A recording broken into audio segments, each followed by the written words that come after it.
In a certain village, there once lived a peasant who had 3 sons, of whom 2 were sensible, but the third was a fool, and his name was Emelyan.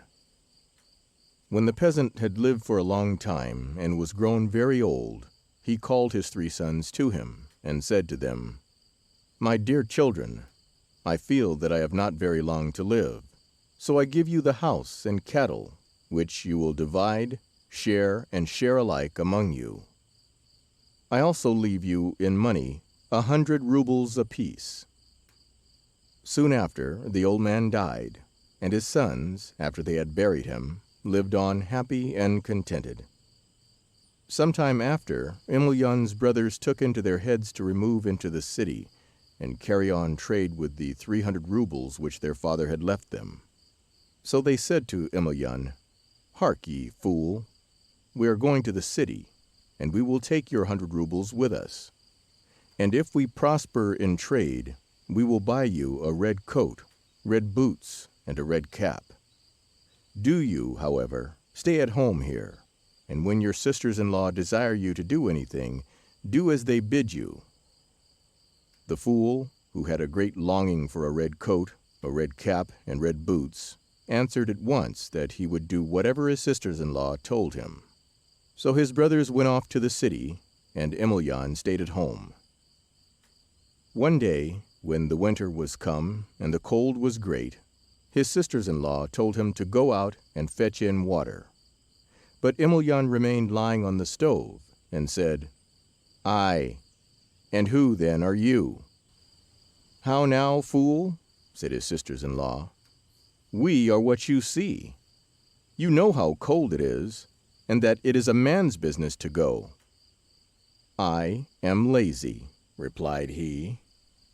"How?" cried they. "You are lazy?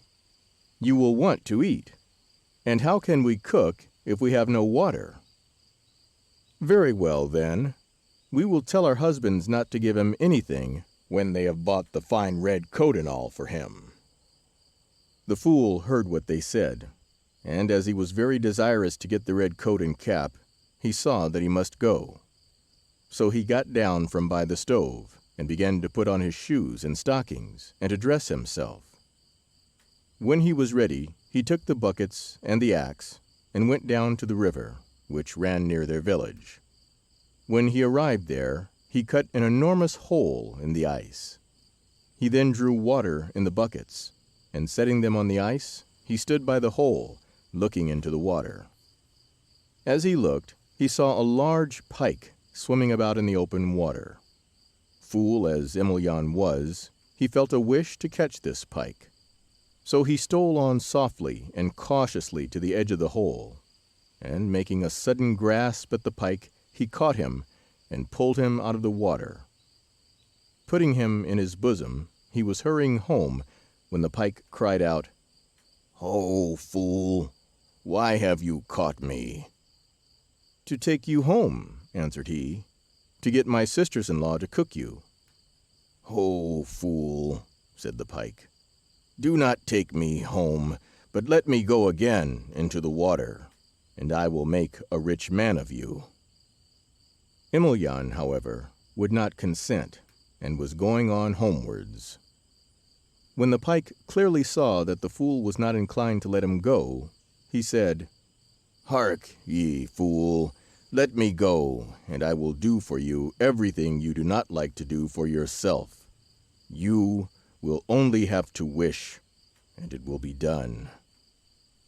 When the fool heard that, he rejoiced very much, for as he was uncommonly lazy, he thought to himself, "If the pike does everything that I have no mind to do, all will be done without my having any occasion to work." So he said to the pike, "I will let you go in the water if you will do all you promise." "Let me go first," said the pike, "and then I will keep my promise." The fool, however, said that the pike must first perform his promise, and then he would let him go. When the pike saw he would not put him into the water, he said, "If you wish, as I told you, that I should do all you desire, you must tell me now what your desire is." "I wish," said the fool, "that my buckets should go of themselves from the river up the hill, and that without spilling any of the water." Then said the pike, "Remember the words I now say, and listen to what they are. At the pike's command, and at my request, go, buckets, of yourselves up the hill." The fool repeated after him, "At the pike's command, and at my request, go, buckets, of yourselves up the hill." Instantly, with the speed of thought, the buckets ran up the hill. When Emelyan saw that, he was amazed beyond expression, and he said to the pike, "But will it always be so?" "Everything you desire will be done," said the pike. "But do not forget, I say, the words I have taught you." Emelyan then put the pike into the water, and followed his buckets home. The neighbors were all amazed when they saw the buckets, and said to one another, "This fool makes the buckets come of themselves up the river, and he follows them himself at his leisure." But Emelyan took no notice of them, and went on home. The buckets were by this time in the house, and standing in their place on the footbench, and Emelyan himself lay down on the stove.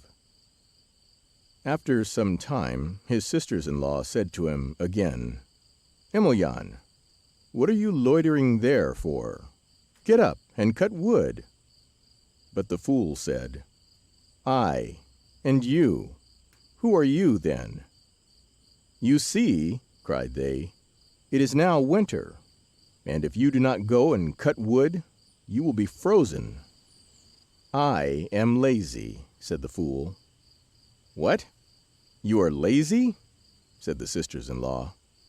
"If you do not get up and cleave wood, we will tell our husbands not to give you the red coat, or the red cap, or the fine red boots." The fool, who longed for the red cap, coat, and boots, saw that he must cleave the wood. But as it was bitter cold, and he did not like to leave the stove, he repeated under his breath, as he lay there, "At the pike's command, and at my request, up, axe, and hew the wood, and do you, logs, come of yourselves into the house, and lay yourselves in the stove."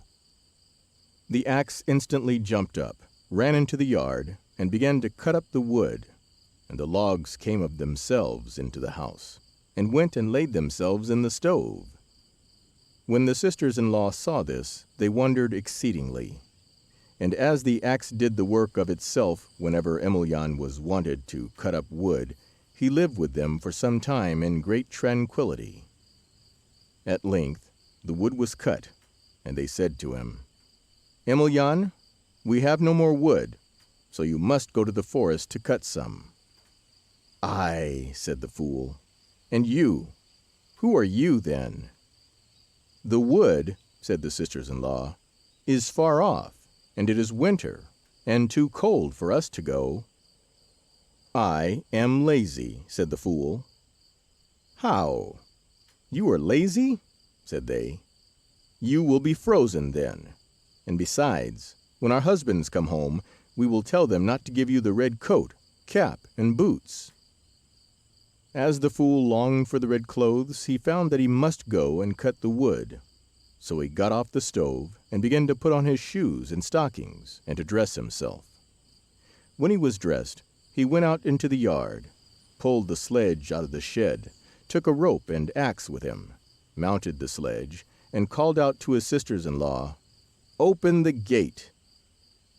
When the sisters-in-law saw that he was going off in the sledge without any horses, for the fool had not put the horses to it, they cried out, "Why, Emelyan, you have got on the sledge without yoking the horses." He answered that he did not want any horses, but asked them to open the gate. The sisters-in-law threw open the gate, and the fool, as he sat in the sledge, said, "At the pike's command, and at my request, away, sledge, go to the wood." At these words the sledge galloped out of the yard at such a rate that the people of the village, when they saw it, were filled with amazement. The sledge went on so very fast that if a pair of horses had been yoked to it, they could not have drawn it at anything like the same rate. As it was necessary for the fool to go through the town on his way to the wood, he came to it at full speed. Not knowing that he should cry out, "Make way!" in order that he might not run over anyone, he gave no notice, but rode on. So he ran over a great many people, and though they ran after him, no one was able to overtake him and bring him back. Emelyan, having got clear of the town, came to the wood and stopped his sledge. He then got down and said, "At the pike's command, and at my request, up, axe, hew wood, and you, logs, lay yourselves on the sledge, and tie yourselves together." The fool had scarcely uttered these words when the axe began to cut wood, the logs to lay themselves in the sledge, and the rope to tie them down. When the axe had cut wood enough, he desired it to cut him a good cudgel, and when the axe had done this, he mounted the sledge and said, "Up and away! At the pike's command, and at my request, go home, sledge." Away went the sledge at the top of its speed. When Emelyan came to the town where he had hurt so many people, he found a crowd waiting to catch him. And as soon as he got into the town, they laid hold of him and began to drag him off his sledge and to beat him.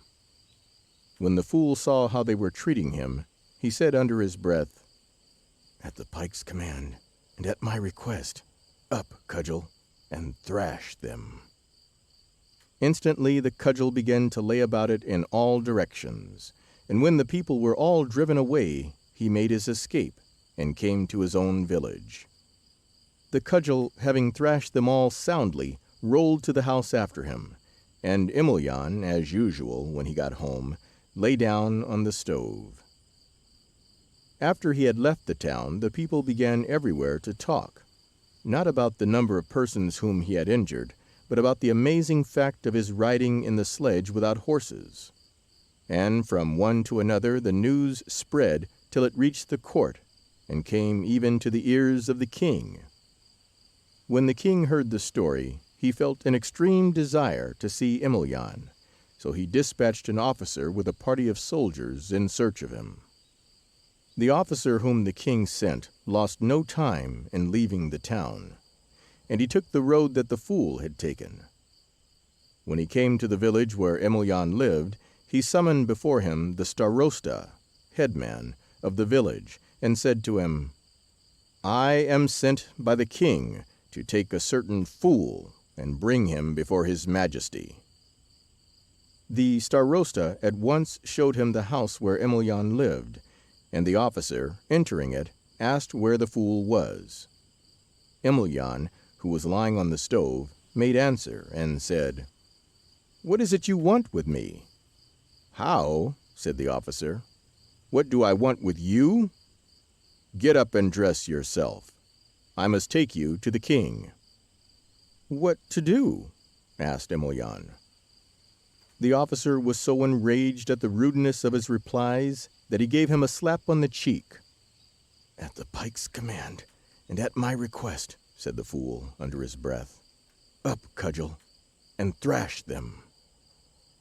At the word, up sprang the cudgel, and began to lay about it on all sides, on officer and on men alike.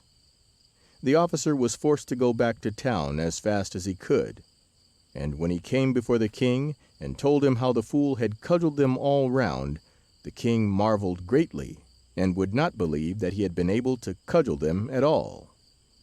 The king then selected a wise man, commanding him to bring him the fool by craft, if nothing else would do. The envoy left the king and went to the village where Emelyan lived. He called the starosta before him and said, "I am sent by the king to take your fool, so do you send for those with whom he lives." The starosta then ran and fetched the sisters-in-law. The king's messenger asked them what it was the fool liked, and they answered, "Noble sir, if anyone entreats our fool earnestly to do anything, he flatly refuses the first and the second time. The third time, however, he does not refuse, but does what one wants, for he does not like to be roughly handled." The king's messenger then dismissed them, charging them not to tell Emelyan that he had summoned them before him. He then bought raisins, baked plums, and grapes, and went to the fool. When he came into the room, he went up to the stove and said, "Emelyan, why are you lying there?"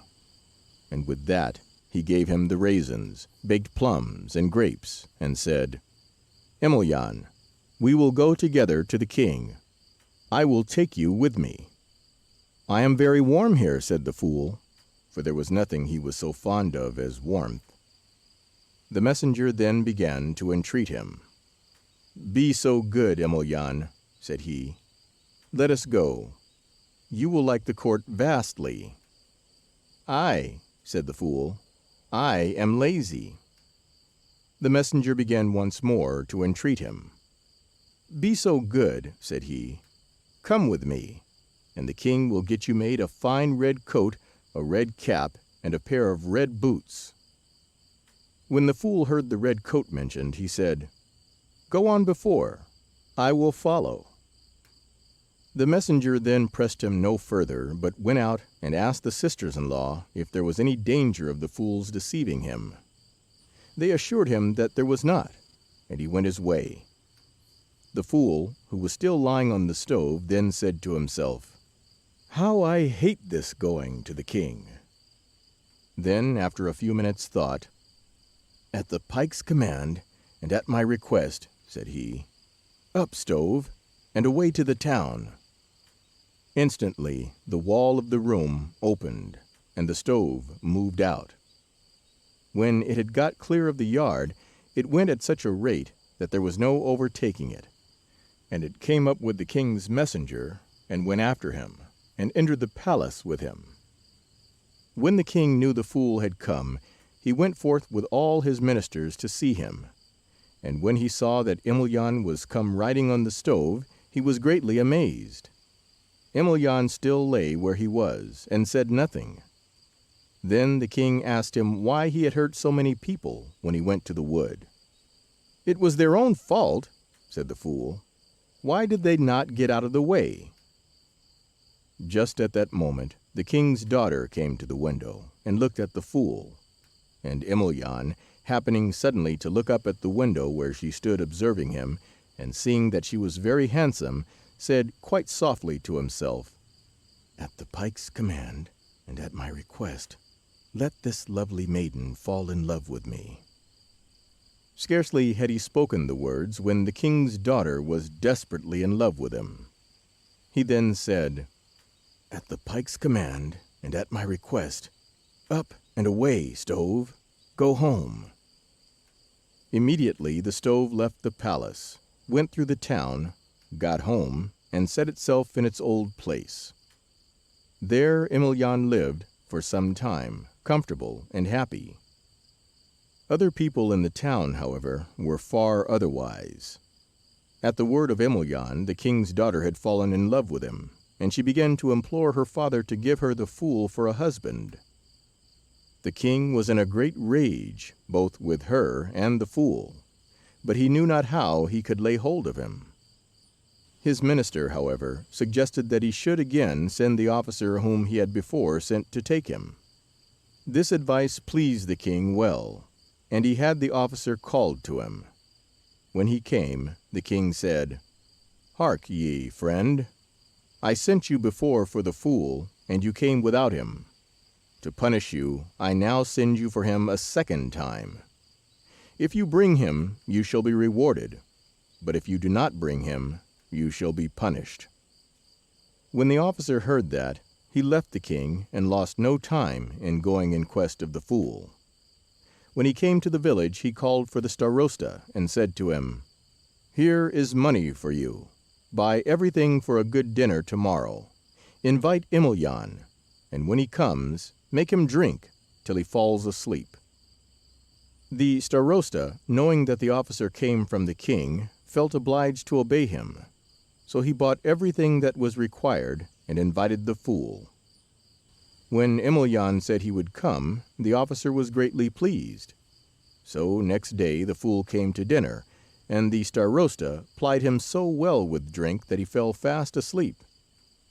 As soon as the officer saw he was asleep, he laid hold of him and ordered a carriage to be brought. When it came, they put the fool in it, and the officer, getting in himself, drove off to the town and so to the palace.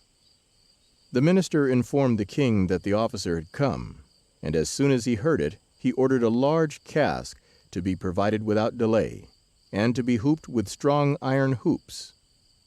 When the cask was brought to the king, and he saw that everything had been done as he desired, he ordered his daughter and the fool to be put into it, and the cask to be well pitched. When all this had been done, the king ordered the cask to be thrown into the sea, and left to the mercy of the waves. The king then returned to his palace, and the cask floated along for some time on the sea. All this time the fool was fast asleep. When he awoke and found it was quite dark, he said to himself, "Where am I?" For he thought he was all alone. But the princess said, "You are in a cask, Emelyan, and I am shut up with you in it." "But who are you?" asked he. "I am the king's daughter," answered the princess. And then she told him why she had been shut up there with him. She then besought him to deliver himself and her out of the cask. But the fool said, "I am very warm here." "Grant me the favor," said the princess. "Have pity on my tears, and deliver me out of this cask." "Why," said Emelyan, "I am lazy." The princess began once more to entreat him. "Grant me the favor, Emelyan," said she. "Deliver me out of this cask, and let me not die." The fool was moved by her tears and entreaties, and said, "Well, I will do this for you." He then said softly, "At the pike's command, and at my request, cast us, O sea, on the shore, where we may dwell on a dry place. Only let us be near our own country. And do thou, cask, fall to pieces on the dry land." Scarcely had the fool spoken the words when the waves began to roll, and the cask was thrown up on a dry place and fell to pieces of itself. Emelyan got up and went with the princess about the place where they were cast. The fool saw that they were in a very fine island, where there was an abundance of trees with all kinds of fruit on them.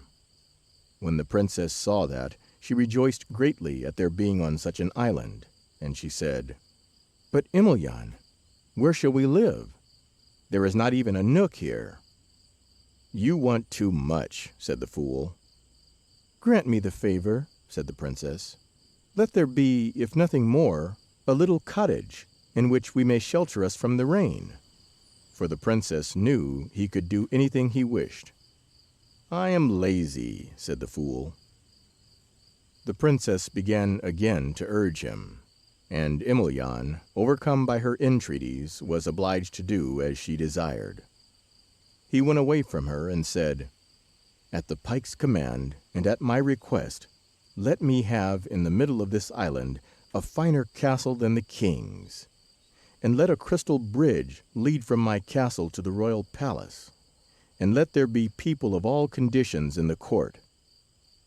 The words were scarcely spoken, then there appeared a splendid castle with a crystal bridge. The fool went with the princess into the castle, and saw that the apartments were all magnificently furnished, and that there were many people there, such as footmen and all kinds of officers, who waited for the fool's commands. When he saw that all these men were like men, and that he alone was ugly and stupid, he wished to be better. So he said, "At the pike's command, and at my request, let me become such a youth that I shall have no equal, and let me be extremely wise." He had scarcely spoken the words before he became so handsome and so wise that all were amazed. Emelyan then sent one of his servants to the king to invite him and all his ministers to the castle. The servant went along the bridge which the fool had made, and when he came to the court, the ministers brought him before the king, and Emelyan's messenger said, "Please, your majesty, I am sent by my master to ask you to dinner." The king asked him who his master was, but he answered, "Please, your majesty, I can tell you nothing about my master, but if you come to dine with him, he will inform you himself." The king, who was curious to know who it was who had sent to invite him, told the messenger that he would come without fail. The servant went away, and when he got home, the king and his ministers set out along the crystal bridge to visit the fool. When they arrived at the castle, Emelyan came forth to meet the king, took him by the white hands, kissed him on the mouth, led him into his castle, and made him sit behind the oak tables with fine diapered tablecloths, at sugar meats and honey drinks. The king and his ministers ate and drank, and made themselves merry.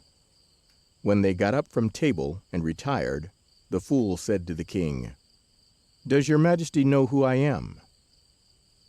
As Emelyan was now dressed in fine clothes and was very handsome, it was not possible to recognize him. So the king said that he did not know him. Then said the fool, "Does your majesty recollect how a fool came on a stove to your court, and how you fastened him up in a pitched cask with your daughter, and cast them into the sea? Know me then now, for I am that Emelyan."